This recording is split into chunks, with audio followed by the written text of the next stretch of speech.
Olá pessoal, eu sou a Fátima. Nós estamos aqui ao vivo no nosso Instagram, no LinkedIn e no YouTube, para poder comemorar a nossa 44ª Semana de Enfermagem do Hospital Alemão Oswaldo Cruz. Eu vou agora chamar o nosso convidado Vitor para ele estar conosco nesse início aqui do nosso bate-papo.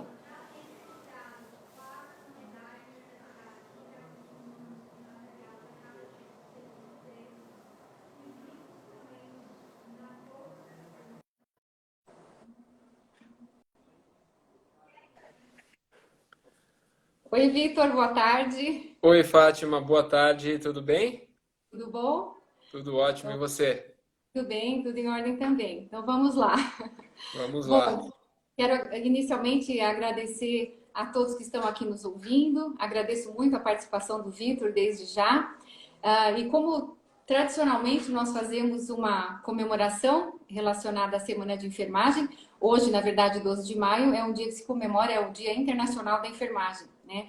E a gente faz isso normalmente em anfiteatro, com palestrantes e tudo mais, mas a gente está aqui conhecendo um novo formato, um novo modelo para a gente poder se comunicar, estar com as pessoas da mesma forma, fazer um marco aqui dessa comunicação, né? Então, a Semana de Enfermagem, ela se dá sempre aqui no Brasil, do dia 12 ao dia 20, porque no dia 12 de maio, a gente, na verdade, é o nascimento da Florence Nightingale, ela nasceu em 12 de maio de 1820, e a Ana Nery, que é uma enfermeira precursora da enfermagem aqui no Brasil, ela faleceu em 1880, também no dia 20 de maio, então por isso que a gente tem uma semana inteira de comemoração, né? A Florence Nightingale é a precursora da enfermagem no mundo, né? Ela é uma enfermeira, a primeira enfermeira reconhecida. Ela se destacou muito pela sua atuação como voluntária na Guerra da Crimeia.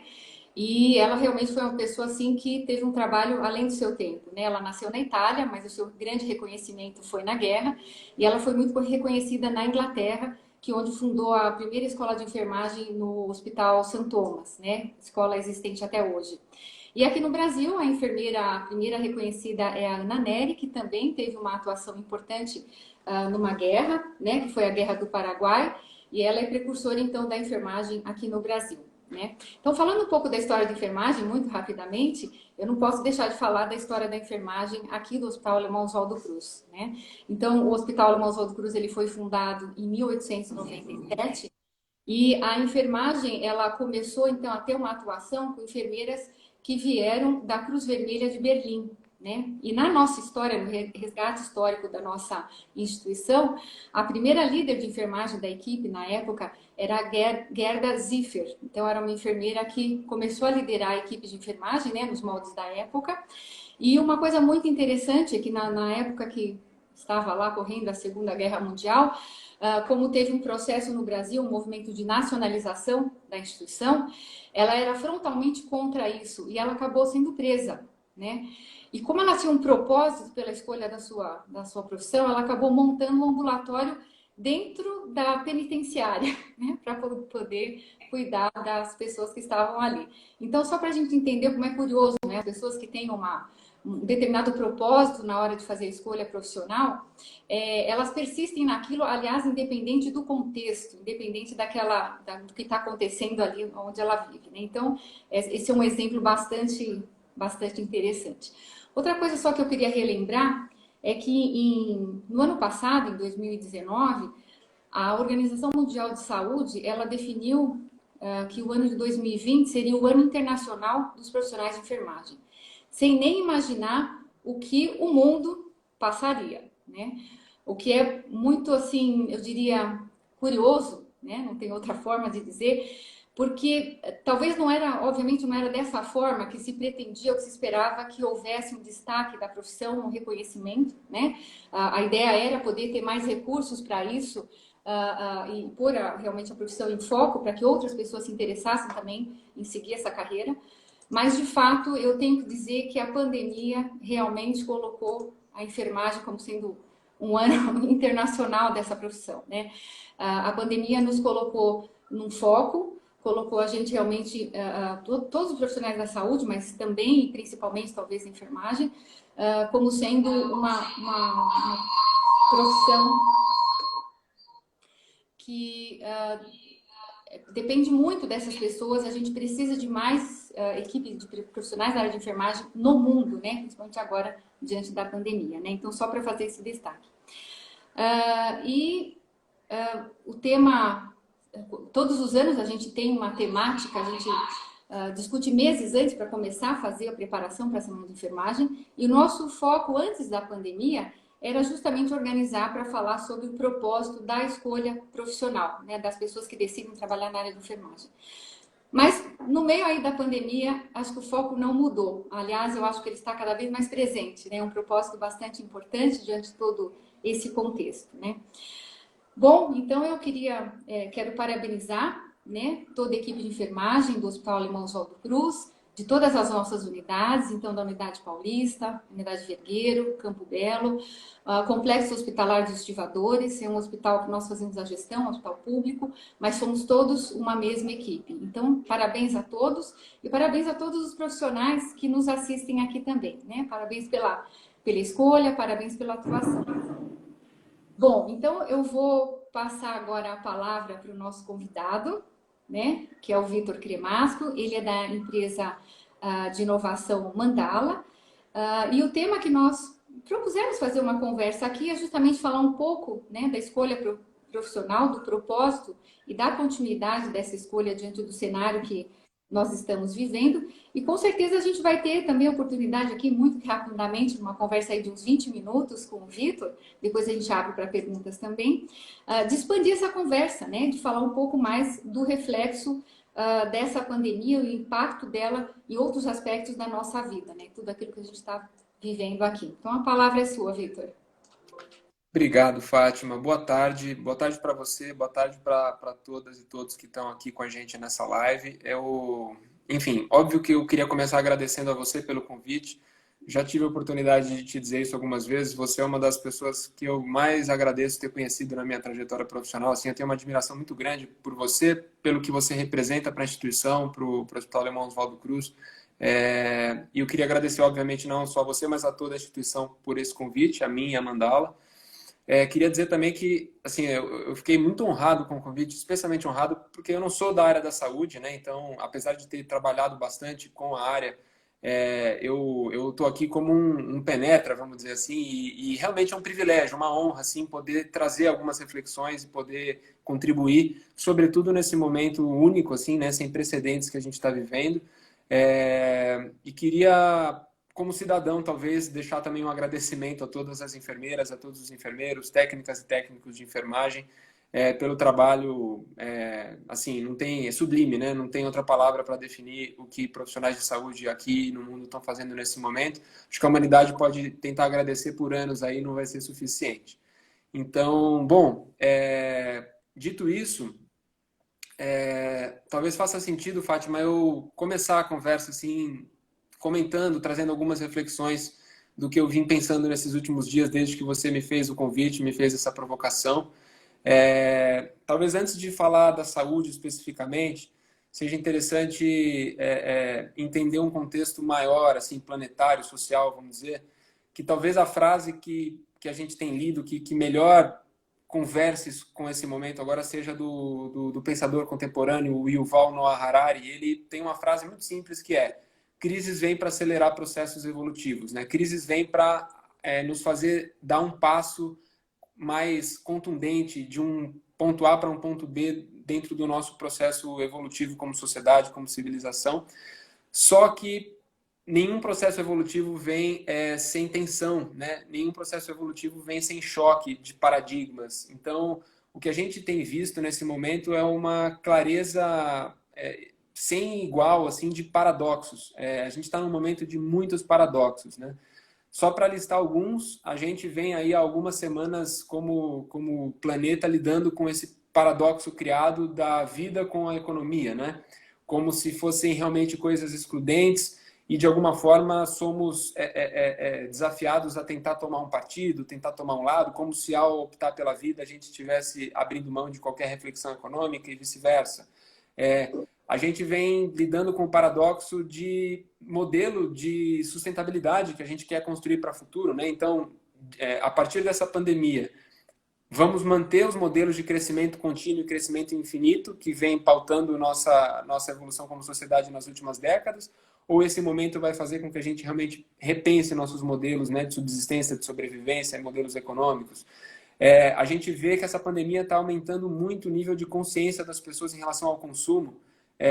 A gente acha que esse vai ser um legado muito positivo desse momento. Por outro lado, essa anemia econômica que a gente vai enfrentar, com aumento de desemprego, com menor renda, vai fazer com que as pessoas muitas vezes tenham que optar única e exclusivamente por as coisas que são acessíveis para elas.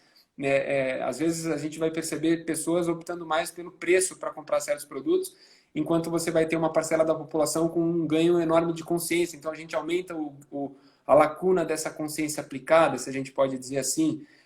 Outro paradoxo terrível dessa pandemia. De um lado, milhares de vidas sendo perdidas, milhares de famílias machucadas mundo afora, e de outro lado, uma natureza em festa, né? Que é um paradoxo muito maluco que a gente está vivendo, com buracos na camada de ozônio sendo fechados, com grandes cidades com 60% de redução da poluição, diminuição do ruído sísmico da crosta terrestre, uma série de impactos à natureza vibrante, enquanto as vidas humanas sendo perdidas em função dessa pandemia. E eu entendo que um dos paradoxos que entram em cena num momento como esse é o da escolha profissional. É a questão do propósito, que talvez seja o ponto central da nossa conversa. O que fazer da vida? A partir de tudo o que essa pandemia gera em nós de reflexão, né? Então, tem até como se a gente pudesse dar um nome para esse fenômeno, é uma hora da verdade. Nós da Mandala, no caso como consultoria, trabalhando com empresas, eu posso falar disso com muita propriedade na perspectiva empresarial. Quando a gente volta no tempo 12 anos e lembra de 2008, nós tivemos uma grande crise econômica em 2008.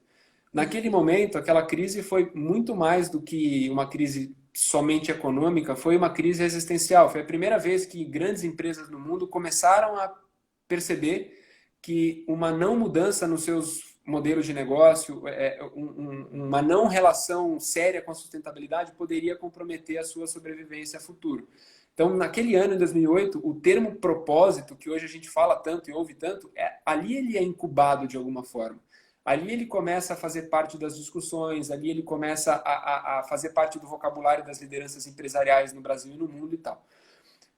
Quando a gente olha 12 anos depois, agora em 2020, essa é a primeira crise de fato que a gente enfrenta em grandes proporções, globalmente falando, desde 2008, e é quase como se fosse uma grande prova real, assim, uma grande conclusão desse processo de desenvolvimento que vem desde 2008.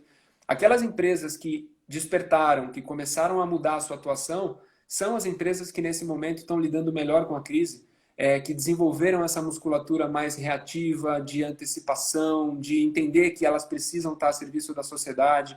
Já aquelas que não pegaram esse bonde, que estão atrasadas, acabam tendo um outro processo, que é o de definitivamente precisar entrar nessa mentalidade nesse momento, né? Então a gente percebe que essa crise, de fato, ela vem para acelerar o processo de amadurecimento de propósito das empresas, mas inevitavelmente ela impacta também a questão do propósito no nível pessoal.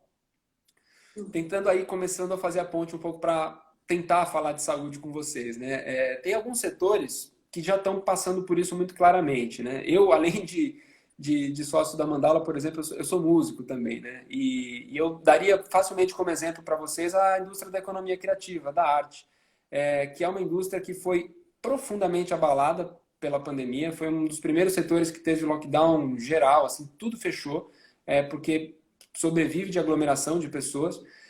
Uma indústria onde os empreendedores, os artistas em geral, muitas vezes não têm muitas reservas, e muitas pessoas que realmente abandonaram seus ofícios, abandonaram seus trabalhos para buscar empregos formais e coisas que garantam estabilidade. Então, acho que a economia criativa e a cultura e a artes também são um bom exemplo de um passivo que essa pandemia vai deixar, até de um certo empobrecimento da nossa cultura, que vai precisar de uma retomada a médio e longo prazo. Aí eu me pus pensando nesses dias sobre saúde, né? Fechando aqui o raciocínio. Aí, que coisa é essa, né? Que coisa intensa que é pensar sobre trabalhar com saúde num contexto de pandemia como esse. E a coisa que ficou mais clara para mim é a intensidade desse paradoxo no caso da saúde.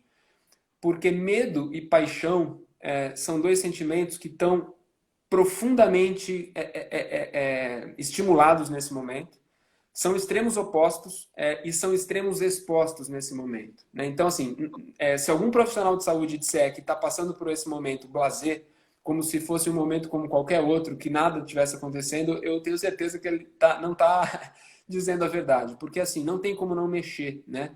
E eu entendo que é um momento em que as pessoas... Fátima, você quer falar alguma coisa? Não, não, você está ouvindo, acho que, bom, eu imagino que as pessoas estão ouvindo bem, que está dando um pouco de eco aqui, mas tá ok. Fica tranquilo. Então a gente tem, de alguma forma, essa profunda reconexão das pessoas com a sua vocação e, ao mesmo tempo, a maior oportunidade possível para as pessoas entenderem que talvez essa vocação não seja maior do que o medo delas. Então, é como se existisse uma zona de confronto e uma zona de conforto que fica absolutamente deflagrada, né, no caso dessa pandemia. Eu queria destacar também que essa reflexão, assim, que eu estou começando agora, ela jamais passa por um juízo de valor de que um profissional de saúde que eventualmente num momento como esse esteja abrindo mão da sua profissão, esteja abandonando sua profissão, que nenhum de nós tem direito de julgar um profissional de saúde que faça isso pela complexidade dos fatores, né, que impactam esses profissionais nesse momento. E aí eu comecei a ler muito e a pesquisar muito sobre o tamanho desses impactos que os profissionais de saúde estão vivendo. Então, eu espero não listar nenhum errado aqui, são muitos. E são todos impressionantes, né? Primeiro, as condições precárias, que a gente sabe que, principalmente em certas regiões, não só do Brasil, mas do mundo, condições precárias de sistema de saúde, que fazem com que o dia a dia de trabalho, os EPIs, equipes reduzidas, contextos que drenam realmente os profissionais e aumentam muito o nível de estresse. Então, a gente sabe que isso é uma realidade em muitos lugares. O choque cruzado de informações constantes, né? Então, enquanto a sociedade está sendo bombardeada de informações de precaução, de prevenção, se isolem, fiquem em suas casas, o profissional de saúde ele não tem opção, ele é quem mais tem contato na linha de frente com essa realidade. Toda a pressão psicológica de, entendo, não haver protocolos claros e estabelecidos de tratamento, o que num contexto muito dinâmico de tomada de decisão, eu entendo que aumenta o nível de insegurança psicológica, de estresse, de pressão no dia a dia das equipes e dos profissionais que precisam lidar com vírus que a gente ainda não conhece direito. O auto-isolamento que decorre desse trabalho, porque esses profissionais de saúde não só lidam com o medo no trabalho, mas precisam se isolar dos seus familiares, toda essa preocupação de eventualmente não transmitirem isso para outras pessoas. Ver, presenciar, se sentir parte do processo de óbito de tanta gente, o que, assim,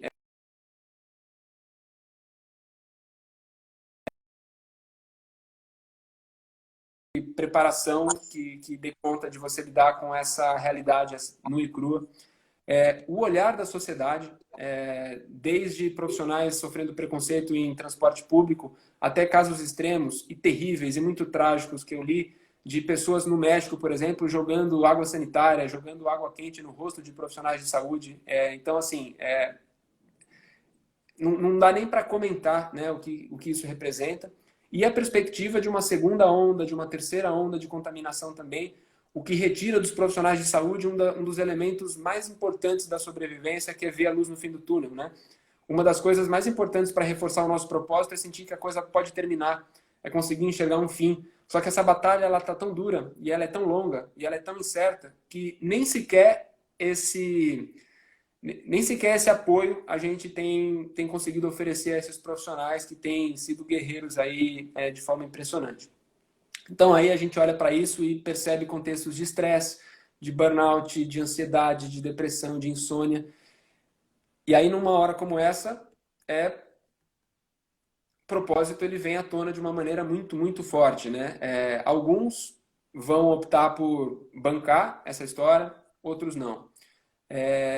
Tem números também interessantes que acho que vale compartilhar com o público que eventualmente não teve acesso. Eu tenho lido alguns artigos na revista Science e tenho começado a ver mais estudos que já têm uma certa consistência em relação ao real impacto da pandemia na saúde mental dos profissionais de saúde, né? Então eu vi, por exemplo, que alguns estudos feitos já em Hong Kong e em Toronto, no Canadá, mostram que de surtos anteriores, né? Então eles estudaram a SARS de 2003, por exemplo, e perceberam que, em média, 89% dos profissionais de saúde tiveram efeitos psicológicos negativos a médio e longo prazo ao lidarem com aquele surto. E aí estudos mais recentes também têm mostrado isso já na pandemia do novo coronavírus. Então, em Xangai, por exemplo, já tem um estudo que viu que o humor dos médicos teve uma queda muito drástica, de 7,5 para 6,5, comparado a um pico de nota 8 no ano passado. Então, o humor sendo fortemente impactado. E uma outra pesquisa na China mostrou que em fevereiro, 72% dos profissionais de saúde envolvidos no tratamento à Covid-19 já apresentavam sintomas de angústia.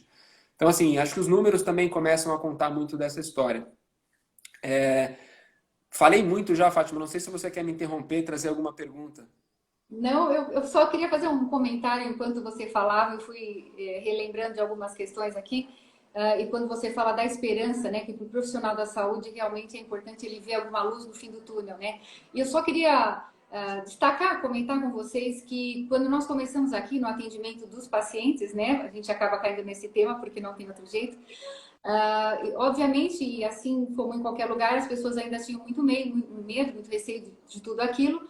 Mas quando a gente começou a ver alguns pacientes saindo da UTI e me mandavam alguns vídeos, né, quando o paciente sai da UTI e vai para uma unidade de internação, sempre com autorização do familiar e do paciente e tudo mais, eu olhava para aqueles vídeos e eu via a alegria daqueles profissionais, eu pensava, gente, mas por que isso acontece, né? A gente via no rosto das pessoas, obviamente, além de ver o paciente respirando sem depender de um tubo, sem estar tracostomizado, e aí a gente via aquela alegria no rosto das pessoas como que se elas tivessem transmitido, nós vencemos, né? Que é como se tivesse vencido algo e conseguido manter a vida. E isso realmente traz um conforto, vamos dizer assim, uma esperança muito grande para os profissionais da saúde, né? Isso contribui demais para que ele perceba que as ações dele não são em vão, que todos os cuidados que ele tem para com o paciente, para consigo mesmo, são extremamente importantes, né? Então essa esperança é fundamental, sem dúvida. Sim, e talvez, Fátima, pegando esse gancho, vale comentar, né, talvez alguns pontos que sejam muito importantes para os profissionais de saúde nesse momento, né? Acho que o primeiro talvez seja realmente extravasar toda essa angústia, né, e toda essa pressão.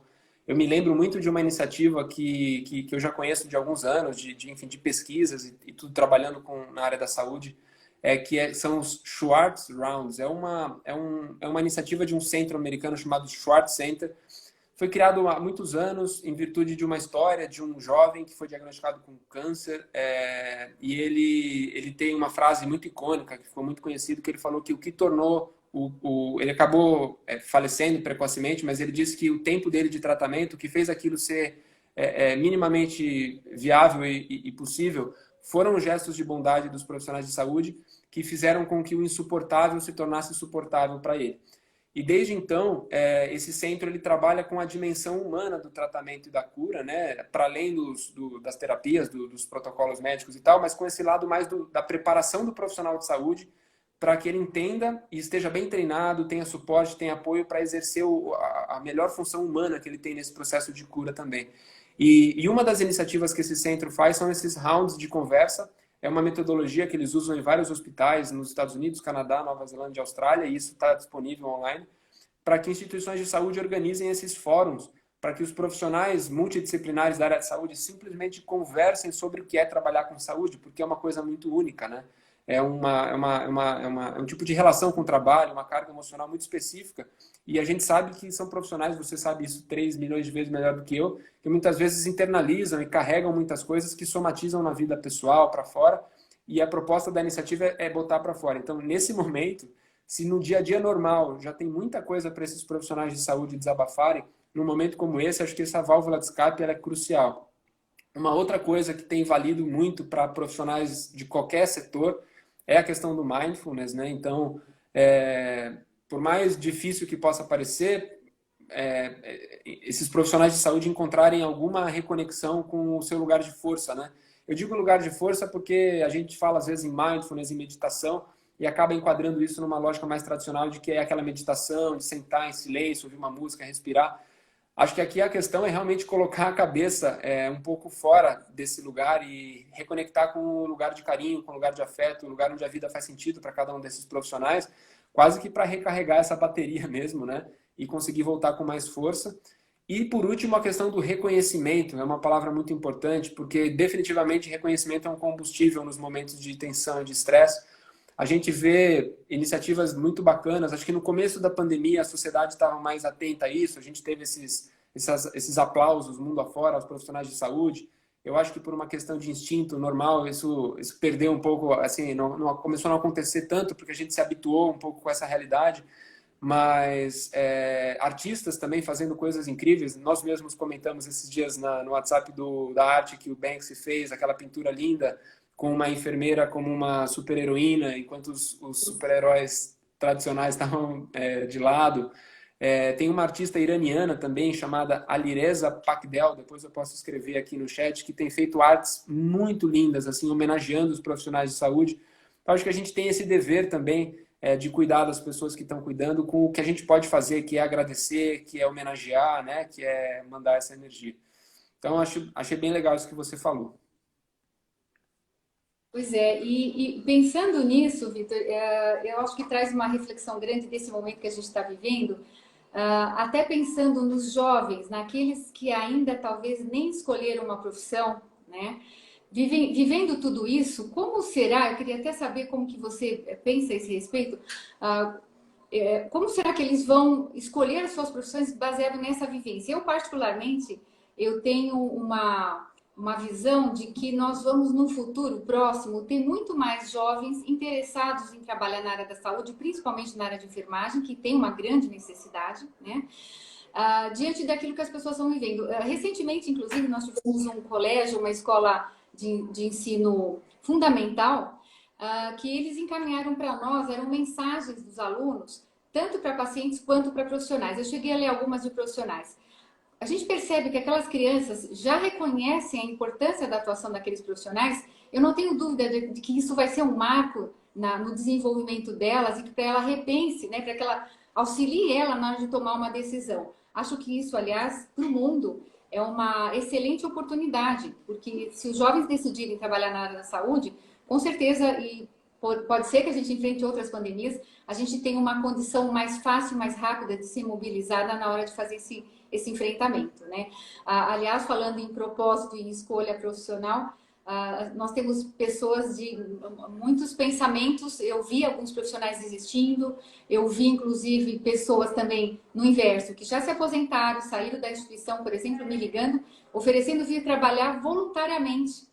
Tamanho é o propósito da escolha de trabalho ou de vida dessas pessoas, o tanto que elas contribuíram e queriam contribuir até mais, né? Então, muito interessante. Como você vê, então, essa questão da vivência do jovem em relação à escolha profissional dele no futuro? Legal. Essa é uma pergunta bem interessante, Fátima. Assim, acho que antes de começar a responder, né, a primeira coisa que vale dizer é que não tem uma resposta única para essa história. Então, como em tudo na vida, a gente vai ver diferentes movimentos, diferentes grupos. Assim, acho que um grande contingente vai reafirmar o seu propósito. Talvez dê até para a gente considerar que essa pandemia ela vai ser um grande filtro vocacional na área da saúde. Porque, assim, profissionais capacitados, talentosos, existem muitos.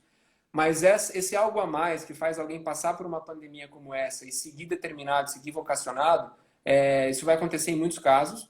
Aqueles profissionais que entenderem que o seu medo, que o seu receio é maior do que a sua vocação, vão se redirecionar profissionalmente. E eu acho que a gente não tem, na verdade, que ver isso como um problema ou como uma perda, porque eu acho que é a liberdade de cada um, sabe? E eu acho isso um grande problema, porque uma pandemia como essa mexe muito com a nossa cabeça. E eu tenho um privilégio. Se eu me sinto hoje me questionando, eu quero tomar uma decisão, eu simplesmente deixo o mundo de consultoria, por exemplo. Só que para quem está na linha de frente da saúde, a gente vende uma falsa ideia de que alguém agora abandona o barco, com pessoas precisando, um profissional da saúde amedrontado e tudo. Isso é uma grande bobagem, porque a gente não sabe o que é. Eu não tenho ideia, eu não tenho lugar de fala, eu não sinto isso na pele. Então, acho que a primeira coisa de destacar é eliminar o julgamento e dizer que todo e qualquer profissional de saúde hoje tem que estar completamente amparado e confortável para tomar a decisão que bem entender, porque eles são impostos a coisas que nós nem temos ideia do que representa. Aí, voltando à tua pergunta, sobre o que eu entendo. Eu acho que, como sociedade, a gente tem tido muita carência de exemplos, de referências, de super-heróis, super-heroínas, vamos usar essa palavra assim. Eu acho que a atuação dos profissionais da saúde nesse momento e a forma como isso começou e foi comunicado e a gente está percebendo, é uma luz assim no fim desse túnel, sabe? Eu acho que as pessoas começaram a olhar para a saúde de uma forma diferente. Pessoas que talvez há muito tempo não viviam uma situação como essa, que tinham normalizado a questão da saúde. O que é saúde? Ah, saúde é basicamente eu tenho uma coisa, eu vou para uma consulta, eu faço... Não, a gente agora relembrou que a saúde é a coisa mais valiosa que a gente tem como ser humano, que é a nossa vida. Então, eu percebo sim uma revalorização desse trabalho, ainda num momento muito barulhento, porque a gente ainda tem o contraponto, a gente tem o risco, a gente tem a exposição ao contágio, a gente tem todos esses elementos. Passada essa pandemia, eu acho que o residual, o saldo, ele tende a ser positivo. E eu não sei se você pensa isso, Fátima, eu sou otimista. Eu acho que a gente vai ter mais profissionais da saúde reafirmando o seu propósito e muitos entrantes, inclusive, profissionais, jovens que, de novo, vão considerar a saúde, vão resgatar aquela coisa de que ser médica e ser médico é a coisa mais incrível, é onde você tem a profissão dos sonhos. Eu vejo isso voltando e eu vejo uma proporção menor, mas igualmente relevante, que tem que ser respeitada, de profissionais que vão entender que não é ali que a coisa faz sentido, que o propósito pega e bate forte. E eu acho que a gente tem que respeitar esses dois movimentos, eu vejo dessa forma. E de alguma forma, você vê, eu acho que adiante de todo o cenário, obviamente ninguém queria passar por isso, mas ele também não deixa de ser uma oportunidade, né?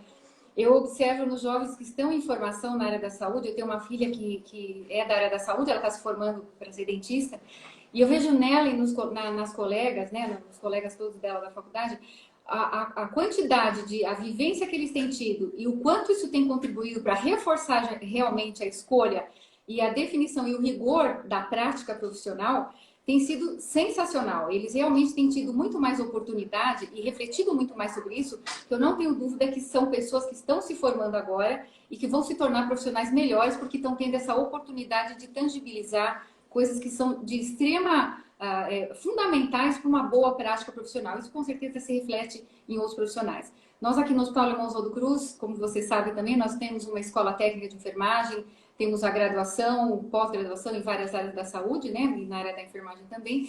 E esses profissionais, eles têm tido a oportunidade de viver com a gente em alguns momentos, seja em aulas, né, a gente faz muita coisa em AD, obviamente, alguns ainda até de estágio, e eles vão sair também com conteúdo a mais, que é essa oportunidade dessa reflexão e do reforço do propósito da escolha profissional. Eu vejo um futuro bastante promissor, Vitor, tanto nesse cenário, né, das escolhas da profissão, mas também na persistência daqueles que de fato decidiram abraçar uma profissão na área da saúde, que agora tem certeza que foi a melhor escolha, né? Eu vejo isso também com bastante otimismo. Perfeito, Fátima. E eu penso assim, né, tentando complementar essa sua fala. São muitas informações e muitas pressões nesse momento. Só que as pessoas têm que garantir que elas estão tomando as decisões, elas estão interpretando a realidade com base nas informações mais importantes, de fato. E eu acho que, no fundo, a coisa mais importante é o sentimento de cada profissional de saúde dentro de si, assim, né? A relação que ele tem com as emoções, que ele tem com as escolhas que ele faz. Talvez dê para a gente falar que o propósito, do ponto de vista individual, eu acho que ele tem 3 dimensões, né? E eu acho que essas 3 dimensões, elas têm que estar sempre harmonizadas, a gente tem que estar sempre pensando sobre elas. A primeira é uma dimensão individual, que para mim propósito tem a ver com aquele sentimento que você quer repetir, com aquela coisa assim, qual é a coisa que você fez na sua vida que você, se você pudesse, você só faria aquilo, você voltaria para aquele lugar, você provaria aquela comida, você estaria com aquela pessoa. Provavelmente a lembrança que você vai ter quando você fizer essa pergunta vai ser a sua melhor versão. Você naquele momento foi a sua melhor versão. Então, se os profissionais de saúde, quando estão ali, na linha de frente, se expondo, tratando, cuidando, se o sentimento que vem em relação a isso é um sentimento de amor, de realização, de plenitude, para mim tem uma resposta aí que é muito básica, muito simples para você entender o teu propósito. Acho que tem um nível que é relacional também. Como que você se comporta numa situação essa em relação aos outros? Esse orgulho de falar o que você é mesmo e o que você faz. Trabalho com saúde, tenho orgulho de trabalhar com saúde, contar para as pessoas, né?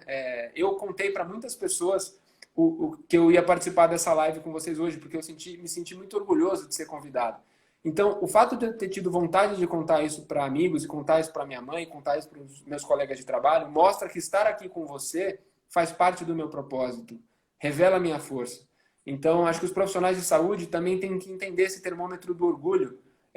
Aqueles que estão, de alguma forma, se sentindo mais fechados, tão envergonhados, tão tensos, entender a origem desse sentimento, entender se isso fala sobre a sua vocação né, sobre o seu futuro, de alguma forma.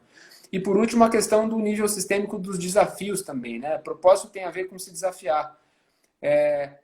Trabalhar numa área que tem tanta imprevisibilidade como a saúde, surge um vírus desse que ninguém conhece, que ninguém entende, é uma coisa é uma coisa mágica de você lutar contra o impossível, de você superar seus limites, de você salvar vidas, de você desenvolver tratamentos. Então tem um espírito de invencionice, tem um espírito de coragem que precisa fazer parte da ambição de quem trabalha com saúde. Eu entendo que se um profissional de saúde hoje tem prazer de estar na linha de frente, tá de peito aberto para o mundo em dizer sou mesmo profissional de saúde, essa é a melhor escolha que eu posso fazer da minha vida, e tá movido pelo desafio de passar por isso, essa pessoa está voando. E aquelas pessoas que estão percebendo alguma zona de enfraquecimento, alguns dilemas nessas reflexões, precisam parar para pensar, precisam tratar esses fatores que estão gerando isso, ou precisam de alguma forma entender que é hora de recuar, que é hora de se cuidar, porque não existe saúde se não começar com autocuidado. Eu acredito nisso, Fátima. Não sei se você também, acredito que sim. Sim, com certeza, eu concordo plenamente com você, Vitor. Vitor, vamos combinar agora, se algumas pessoas quiserem fazer algumas perguntas, eu acho que a gente pode abrir e a gente vai aqui coordenando para poder colocar para você, pelo menos por alguns minutos, se alguém quiser participar com perguntas, a gente está à disposição. Enquanto o pessoal vai escrevendo aí, fazendo perguntas, Vitor, Claro. uma pergunta que eu sei que você tem estudado e falado muito sobre esse tema, né? Uhum. Que é o seguinte, então, no seu entendimento, essa aceleração que a gente percebe mesmo em relação à mudança da forma com que a gente trabalha, né? Isso tudo aconteceu em vários ramos, não só na área hospitalar, né? Acho que várias áreas, várias empresas, e até a mesma forma de nos relacionarmos, né? Que consequências você acha que isso vai trazer para o futuro, essas mudanças da forma de se trabalhar, da forma de se relacionar? Boa pergunta, Fátima. Vamos lá. Tenho pensado muito sobre isso, tenho estudado muito sobre isso. Eu tento sempre tomar cuidado para também, qualquer coisa que eu vá falar aqui, deixar claro que é uma percepção, que é uma hipótese baseada na minha experiência, mas eu não sou muito adepto dessa lógica de futurologia também, de ficar prevendo o futuro, o mundo vai ser assim ou vai ser assado, porque eu sou mais de viver o presente. Porém, as coisas estão mudando tão rápido que a gente já está vivendo hoje no presente coisas que a gente está chamando de futuro ainda, mas elas já são presente e a gente não percebeu ainda. Então, eu vou citar talvez algumas que eu acho que vão fazer muito parte do nosso pós-Covid, pós-pandemia. A primeira é uma aceleração exponencial do que já vinha acontecendo, que é a digitalização das nossas relações e das nossas interações. Eu percebo, por exemplo, que em virtude da pandemia, muitos serviços se adaptaram ao digital, né? Então, pessoal da economia criativa, acesso a entretenimento, a conteúdo, então filmes, cursos online sendo disponibilizados gratuitamente, museus tentando se adaptar para oferecer acervos online, restaurantes em massa começando a se adaptar ao delivery. Eu chamaria isso de digitalização, que é um processo que acontece, porém ele vem por uma necessidade muito pontual. Então, muitas pessoas urgentemente precisaram se adaptar a esse isolamento para continuar relevantes, atendendo as pessoas. Só que foi uma adaptação, não foi algo pensado digitalmente, originalmente. Com essa aula de mundo que a gente está tendo, eu entendo que cada vez mais todas as indústrias, todos os setores, todas as organizações vão começar a ter a digitalização como uma parte mais fundamental, essencial da sua operação. E já vão começar a criar as coisas, a desenhar as coisas orientadas ao digital, para atender as pessoas dessa forma e não precisarem reagir tão emergencialmente num contexto como esse que vem a acontecer no futuro. Outra tendência que tem sido falada muito agora esse mês é o que eles têm dito no inglês do low touch economy. Então, é uma economia de menos toque. Tanto do ponto de vista entre pessoas como entre pessoas e objetos, né? Então, todo esse design de experiência que nós temos em relação a eventos, em relação a produtos, a processos de compra, tudo começando a ser redesenhado de alguma forma para que as pessoas tenham menos necessidade de se tocar. até por um aumento de preocupação sanitária que a gente vai ter inevitavelmente. Acho que a gente teve um PhD em higiene, em prevenção, em cuidado. Então, lições vão ficar dessa história. Eu acho que vai ter muita gente que nunca mais vai deixar de espirrar usando o cotovelo. Eu acho que assim, os traumas positivos ficam também. Dito isso, eu acho que o ser humano vai continuar com muita vontade de se abraçar, com muita vontade de se tocar, porém, isso vai continuar sendo necessário. Porém, eu acho que os protocolos, os códigos de interação social, eles vão acabar dando um passo com essa pandemia e a gente vai evitar riscos desnecessários da gente contrair certas coisas e precisar tocar tanto nas coisas. Eu acho que a gente está tendo também, Fátima, uma quebra tremenda da nossa mentalidade de individualismo. Eu acho que uma leitura mais sistêmica de mundo, de interdependência, está sendo reforçada nesse momento. Então, eu acho que a gente vai sim ter um aprimoramento da nossa efervescência coletiva, se eu posso dizer assim. Sairemos mais colaborativos dessa pandemia. Talvez seja uma perspectiva extremamente otimista minha, mas eu acredito que sim, que esse vai ser um legado. Esse movimento de ajudar mais o outro, de organizações de diferentes setores se apoiarem. A gente teve nessa pandemia, inclusive, casos incríveis de organizações que são concorrentes em seus mercados se unindo para fazer determinados projetos e iniciativas. Então, acho que a gente está amadurecendo como humanidade também, entendendo que a cura de um é a cura de todos. E, por último, eu vejo uma questão, essa é a mais complexa de todas e para essa eu não tenho uma resposta, mas eu acho que essa pandemia está instaurando um paradoxo também para nós, que é a questão da globalização. Eu acho que a gente sai dessa pandemia com um fortalecimento das alianças globais.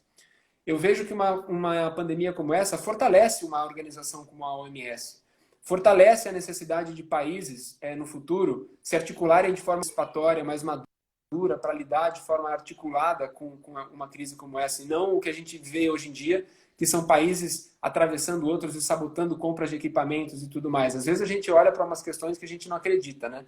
Eu acho que tem um legado de amadurecimento da nossa consciência global. Por outro lado, eu vejo que as pessoas também vão ter uma relação diferente com essa questão que a gente tem de viajar, com essa multinacionalidade que a gente tem, porque a pandemia viajou de avião. Então, eu tenho muita curiosidade de saber como a sociedade vai se comportar na retomada disso em relação a viagens, a viagens aéreas, a ir para outros lugares, a essa transição que a gente vai ter que fazer para um novo tipo de hábito de comportamento com todos esses traumas que a gente vai ter herdado. Então, eu não tenho muito essa resposta. É um paradoxo muito interessante, mas eu vejo nós nos fortalecemos como colaboração, por outro lado, certos cuidados que precisam ser tomados. Tá ótimo. Vitor, tem algumas perguntas aqui que vieram, são até parecidas, né? Mas deixa eu falar de uma delas. Uma delas foi o Gregório que perguntou. Ele pergunta como que a enfermagem pode encarar o desafio de tantas inovações, né? Porque, de fato, os processos hospitalares assistenciais, na verdade, eles por sua natureza, eles têm muito rigor, né? Então, são práticas ensinadas, treinadas, acompanhadas, tem sempre tudo muito rigor.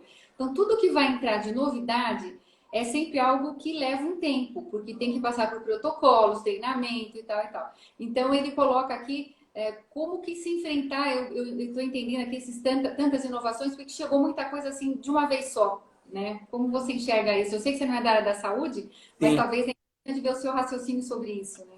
Não, interessante a pergunta. De fato, eu não tenho tanta propriedade técnica para responder, mas a própria pergunta me gera um insight interessante, porque como consultor de inovação, eu tenho o hábito de externalizar para pessoas, para empresas, para o mercado, uma lógica de inovação que tem muito a ver com agilidade, que tem muito a ver com coragem, com risco. Então, existe aí uma interpretação muito difundida da inovação que você não inova se você não correr riscos, né? Muitas empresas, inclusive, se tornaram obsoletas, muitos produtos se tornaram obsoletos porque não tiveram esse desprendimento de experimentar mais, de saber ler uma oportunidade. Então, a mentalidade do inovador tem muito a ver com essa observação das oportunidades, com essa ligação dos pontos, em saber ter agilidade na hora de desenvolver algo e propor. Vocês têm uma realidade completamente distinta, porque certos empreendedores que querem inovar, para eles risco significa uma coisa, para vocês risco significa vida. Então, eu acho que qualquer interpretação de inovação na área da saúde tem que ser vista de forma muito especial, muito particular. Eu acho que um momento de pandemia, inclusive, traz esse questionamento, e aí me corrija se eu estiver errado, Fátima, mas eu acho que a urgência de uma pandemia como essa coloca em xeque a própria burocracia da área da saúde. E acho que trouxe, inclusive, questionamentos se certas experiências, certos diagnósticos, certos medicamentos não deveriam ser experimentados, apesar dos riscos que isso pudessem trazer, tamanha a urgência e tamanha a importância disso que a gente está vivendo. Só que isso instaura dilemas éticos severos, porque ao arriscar, você também arrisca vidas. Então, parece algo surreal que a gente imagine isso, né? Como que me parece um pouco aquela lógica cinematográfica hollywoodiana, assim, de falar, precisamos salvar a humanidade, quem vai pular na frente primeiro? A saúde ela está exposta a dilemas éticos muito, muito terríveis, muito severos. Então, assim, o máximo que eu posso exercer nessa resposta para vocês é empatia, de falar assim, eu acho que é um equilíbrio. Nesse momento, vocês estão sendo impactados com uma série de informações, uma série de mudanças. Eu acho que isso precisa ser pensado e eu acho que as decisões têm que sempre ser tomadas nesse equilíbrio da responsabilidade com a urgência, da precaução com a celeridade. Então, eu não vejo muita outra forma de responder para vocês. É difícil, mas é por aí. E a gente percebe até que com essa aceleração, as questões mesmo de avaliações, de consultas via web, de acompanhamentos, os próprios conselhos, né, das diversas profissões da área da saúde, ainda nem todas assumiam e autorizavam essa modalidade de atendimento, e isso rapidamente foi permitido, pelo menos durante a pandemia. Nós esperamos que isso, inclusive, seja ampliado, né, para pós-pandemia, mas isso trouxe também essa a diminuição dessas dificuldades, dessa burocracia que de alguma forma a gente acaba enfrentando quando a gente quer inovar, né, na área da saúde, por como a gente já falou, né, por todo o rigor que a gente tem na hora de implantar qualquer coisa nova, né, isso sempre existe. Tenho mais uma pergunta, Vitor, que eu acho que dá para a gente fazer aqui. Boa. A pessoa fala se você tem algumas dicas, né, de como poder minimizar o estresse dos profissionais que estão de alguma forma lidando com tudo isso, né, com a pandemia e tudo mais. Então, como diminuir fora do ambiente hospitalar, como diminuir esse estresse? Boa pergunta. Bom, eu vou até retomar um pouquinho algumas coisas que eu comentei agora há pouco, porque eu acredito que realmente são um canal importante. Então, primeiro a questão do equilíbrio, né, mental, saúde psicológica em primeiro lugar, assim. Então, muito barulho, muito ruído, muita pressão, muita emoção. Então, eu acho que a primeira recomendação seria tentar esvaziar ao máximo a mente desses ruídos, desenvolvendo práticas de mindfulness, práticas de meditação, práticas de presentificação, se a gente for trazer para o português, né? Que tem a ver muito com respirar. Existem muitos aplicativos cada vez melhores e à disposição que têm essas meditações guiadas e processos guiados de reflexão, que é uma coisa que pode ajudar bastante nessa hora de, poxa, aquele tempo livre que você tem de ficar com você, em primeiro lugar, conversar com você, né? Em segundo lugar, eu entendo que tem uma complexidade aí que nem eu sou capaz de compreender, mas é a convivência, porque os profissionais de saúde, que obviamente estão na linha de frente, estão expostos a um risco que influencia diretamente as suas relações familiares, mas, sem dúvida, dentro do possível, da forma como for possível, com distanciamento, manter esse contato com as pessoas amadas, que são aquelas pessoas que fazem a vida valer a pena, né? Eu particularmente brinco que sempre que eu passo algum estresse profissional, assim, sempre que eu estou num desafio, alguma coisa que me consome, uma coisa que me tranquiliza é pensar nas coisas mais básicas da vida, assim, sabe? É lembrar do rosto das pessoas que a gente ama. Eu penso muito na minha gatinha que eu tenho aqui, a Capitu, que assim, é aquela expressão simples da vida que te faz garantir que tudo vai passar. Nada é mais importante do que isso. Tem algo ali no final. E eu acho que a família é o que traz isso. Então, com as devidas precauções, dentro do possível, manter essa relação humana que faz o fogo interno permanecer. Buscar conteúdos que fortaleçam a sua escolha profissional, porque eu imagino que muitos profissionais estão numa encruzilhada, estão se questionando, estão inseguros, e aí você tem sempre uma opção de ver o copo meio cheio ou o copo meio vazio, e você pode direcionar esse sentimento. Então você pode ir atrás de informações positivas. Enquanto a televisão enche a gente de notícias ligadas, é importante a gente se informar, número de casos, número de testes, número de mortos e tudo mais. A gente tem uma outra avenida aí que a gente pode pesquisar, que é pessoas curadas. Tem vídeos maravilhosos mundo afora de profissionais da saúde sendo aplaudidos por pessoas que saíram de lá curadas e vão ter suas vidas daqui para frente normalmente. Como eu falei, artistas. Então, buscar um pouco desse conteúdo também que faz dar aquela respirada e falar assim, poxa, eu faço uma coisa muito bacana, eu sou muito importante, a minha vida é muito importante para a vida dos outros. Se eu fosse um profissional de saúde, eu tentaria fazer algo por aí, viu, Fátima? Eu não sei se é uma boa receita de bolo. Sei. Não, eu com certeza é. Principalmente quando você fala aqui, eu particularmente também adoro gatos, né? E eu entendo se você fala. Então, quando a gente tem aquele animalzinho, aquele bichinho de estimação, são coisas assim da vida que acaba até ajudando, né? Obviamente, a relação com a família e tudo mais são aspectos fundamentais, né? E outra coisa que eu penso que é bastante importante é a gente desenvolver no trabalho uma relação com os profissionais que trabalham naquele mesmo time, uma relação de confiança, uma relação agradável. É muito gostoso você poder voltar todos os dias para um ambiente onde você se sente bem, né? Porque você vai passar muitas vezes muito mais horas no seu trabalho do que em casa. Então, a gente conseguindo desenvolver uma relação estável, uma relação de confiança entre os colegas, isso é fundamental para que a gente também fique saudável no trabalho, né? Então, acho isso depende de cada um de nós, né? Acho que todos os dias a gente tem essa oportunidade, né? Tem uma outra pergunta entrando na área de educação agora, Vitor. Uhum. Bem interessante. Acho que é a Adriana, a pessoa chama, ela pergunta assim: como encarar esse mundo EAD após pandemia? É uma pergunta complicada. Eu tenho lido muita coisa assim sobre alguns impactos negativos que esse excesso de digitalização pode trazer para nós também, né? Eu particularmente tenho participado diariamente de muitas reuniões, muitas coisas remotas assim, e aí eu tenho lido um pouco sobre os impactos que isso tem, né? De exaustão mental para nós, cansaço visual, pela forma como a gente se relaciona com o vídeo, assim, pela forma como a gente se concentra. Tem uma série de questões biológicas assim mesmo que mudam muito quando a gente tem uma vida essencialmente digital. Eu particularmente sou fã da vida real, assim. Eu gosto de abraçar, eu gosto de tocar, eu gosto de gente, assim, gosto de putz. Então, essa digitalização em excesso, apesar de eu entender que ela tem seus benefícios, ela também me preocupa. No caso da educação, eu tenho visto um grande boom nesse momento de pandemia de oferta gratuita de conteúdo. Então, acho que isso é um legado muito legal dessa pandemia para quem está aproveitando assim. É sempre estranho falar legados bons dessa pandemia, né? Assim, no final das contas, não dá para dizer que a gente tem coisas essencialmente boas disso tudo. Porém, tem algumas luzes aí.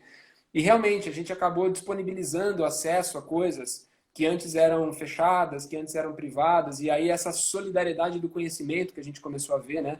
Pessoas trocando habilidades, cursos incríveis de diversas instituições acadêmicas, escolas sendo abertos. Então, para todo mundo que eu tenho conversado sobre isso, assim, é essa curiosidade de buscar o que está à disposição, que às vezes tem muito a ver com o que você quer também, com o que você precisa de conhecimento, aproveitar e se adaptar, porque eu acho que vai ser cada vez mais assim, Fátima. Eu realmente não acredito que vai ser diferente. É uma curva. Essa pandemia, como eu falei lá no início, a frase do Harari, né? As crises aceleram os processos evolutivos. Então, se o processo de digitalização e de ensino à distância vinha crescendo, agora ele vai crescer x+2. A gente dá um passo maior, até porque a gente não só viu a necessidade batendo na porta, mas a gente já desenvolveu novas habilidades para fazer isso de forma melhor também. Então, é o que temos para hoje. Vamos em frente. Isso aí. Vitor, a gente já vai partindo aí para a finalização. Eu queria só comentar que, diante de vários comentários, muitos devem estar vendo aqui na tela, é muito interessante para mim. Eu estou prestando atenção em você, mas fico curiosa também para ver o que as pessoas estão falando. E é muito interessante como muitas pessoas, elas colocam o orgulho de estar na profissão, né? O orgulho de trabalhar na enfermagem. Então, de alguma forma, isso faz com que a gente acredite cada vez mais que as pessoas estão no caminho certo. Realmente, cada um escolhe a profissão que lhe cabe melhor, eu não tenho a menor dúvida disso.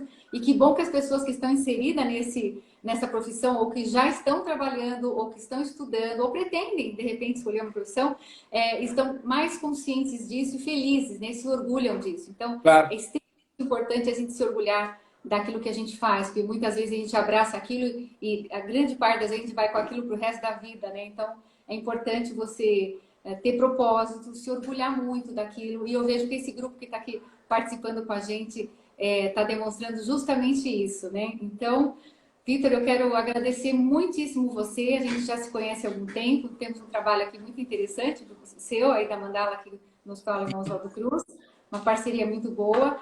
É muito bom poder conversar com você, contar com você em vários momentos. Então, muitíssimo obrigada pela sua contribuição, pelo seu marco aqui na nossa 44ª Semana de Enfermagem do Hospital Oswaldo Cruz. E muito obrigada pela participação de todos vocês aqui nessa tarde. Muito obrigada, apesar do novo formato, acho que foi bem interessante. Mas eu também gosto das relações e que o ano que vem a gente possa, de fato, se encontrar.